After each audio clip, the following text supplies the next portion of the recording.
ಜೀವನವನ್ನ ಇನ್ನಷ್ಟು ಅನುಭವಿಸಬೇಕಿದ್ದ 22 ವರ್ಷದ ಯುವಕನೊಬ್ಬ ನೇಣು ಬಿಗಿದು ಆತ್ಮಹತ್ಯೆಗೆ ಶರಣಾಗಿರುವ ಘಟನೆ ಇಂದು ಪುತ್ತೂರಿನ ಕೆರೆಮೂಲೆ ಬಳಿ ನಡೆದಿದೆ.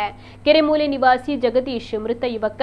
ಈತ ಪೈಂಟಿಂಗ್ ಕೆಲಸಕ್ಕೆ ಹೋಗ್ತಾ ಇದ್ದ. ಇನ್ನು ಈತನ ಸಾವಿಗೆ ಯಾವುದೇ ನಿಖರವಾದ ಕಾರಣ ತಿಳಿದು ಬಂದಿಲ್ಲ. ಮೃತರು ತಂದೆ ತಾಯಿ ಹಾಗೂ ಇಬ್ಬರು ಸಹೋದರರನ್ನ ಮತ್ತು ಕುಟುಂಬಸ್ಥರನ್ನ ಅಗಲಿದ್ದಾರೆ.